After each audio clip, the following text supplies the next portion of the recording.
I'm really proud of you for going on this trip. You're gonna have so much fun. And remember, if something chases you, run.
We have learned more in the past decade from genetics than a century of digging up bones.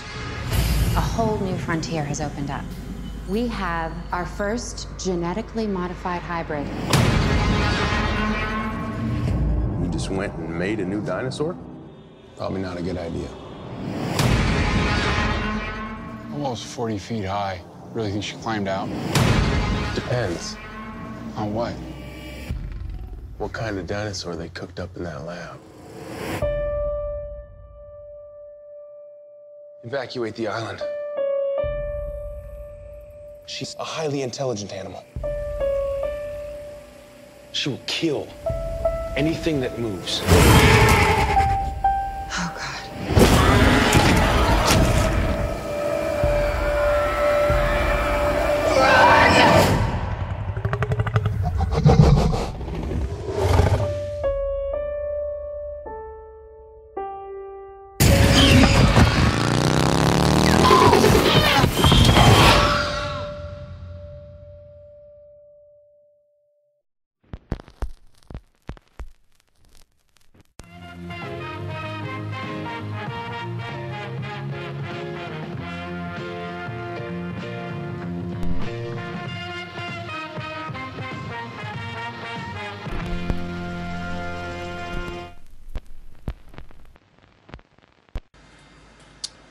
Alright, I just got back from seeing Jurassic World. A little late to the party, but yeah, I'm gonna give you my first impression on it. I wrote some notes down I'm gonna be reading off of the screen, so hope you don't mind. First of all, I liked it. I thought it was pretty good. I didn't love it, but I liked it. It's not as good as the first one, but it's better than the third one, and kind of on par with the second one. And yes, I did like the second one more than most people did. Started off kind of slow and boring, but gradually got better as it went along.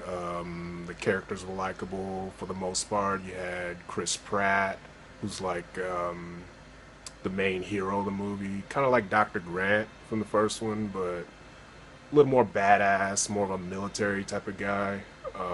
You had Bryce Dallas Howard, who's like the main heroine of the movie, slash love interest for Chris Pratt. Kind of like Laura Dern in the first one, but a little more silly and comedic, I guess. But still good. She still held her own. What else? Oh, and you had the two kids who were also kind of the main characters. And I like their subplot the most when they got lost and had to survive on their own, which is probably where most of the intensity kicked in for me. Sorry. I would wear my glasses, but you know, they shine all over my eyes and it's kind of annoying, so I'll just squint instead. Oh yeah, you had B.D. Wong, the scientist from the first one, who plays a bigger part in this, but I wasn't really sure if he was a good guy or a bad guy in this one. He seemed kind of in between.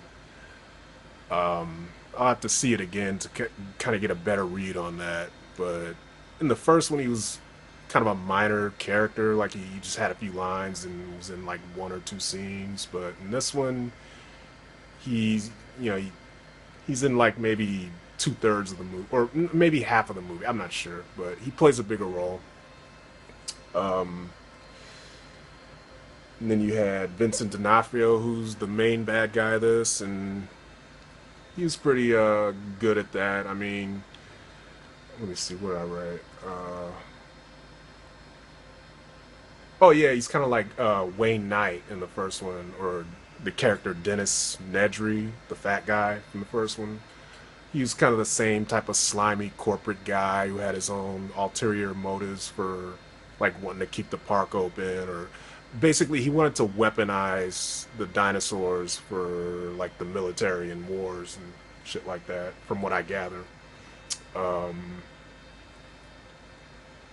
yeah, he's pretty good at that role. And he had like some random guy who worked in the control room of the park, who kind of said the same type of shit that Ian Malcolm did. You know, Jeff Goldblum from the first one. He was kind of like the voice of reason. He was like, oh, you shouldn't play God with these dinosaurs, blah, blah, blah. I'm paraphrasing, but he was kind of that character, like a discount Jeff Goldblum, Ian Malcolm type of character. But not as charming or eloquent. And last but not least, you had the dinosaurs, who were both CGI and animatronic, and overall, like, they were passable. Like the CGI and animatronics were passable. The CGI was a little bit obvious, but not too much to distract me or take me out of the movie. But then again, that could just be like, you know, I'm desensitized to those kind of effects because, you know, I grew up in the age of T2 and the first Jurassic Park, and, you know, there's been a lot of advancements since then, and, you know, I've just kind of gradually gotten accustomed to it, so maybe I'm a little spoiled, I don't know. But basically, the dinosaurs didn't look quite as good as they did in the first one, or maybe they just didn't impress me as much because, again, you know, I'm not a kid anymore, so whatever. What else? Yeah, for the most part, they were effective. The action scenes, the dinosaur carnage scenes, you know, fucking people up and all that. It was all pretty intense, and, you know, like I said, it started off kind of mild and kind of but then gradually built up. God, I keep looking here at my face. I'm supposed to be looking at this lens. Yeah, gradually built up as it went along, and towards the end it got really intense and had a really good ending. God damn.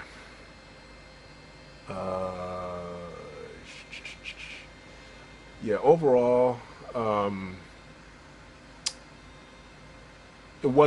the movie overall wasn't as scary and suspenseful as the first one, but it did have its moments.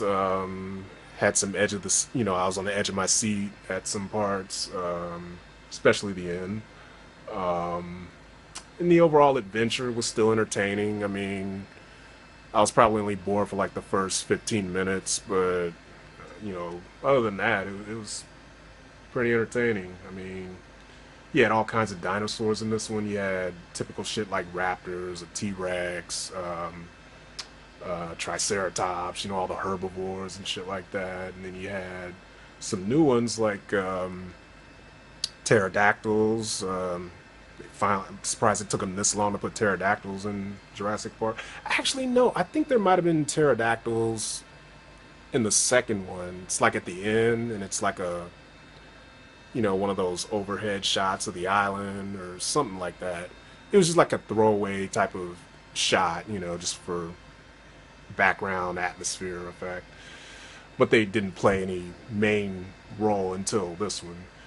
And the pterodactyl scenes, or the big pterodactyl scene in particular that I'm thinking about, it was pretty good.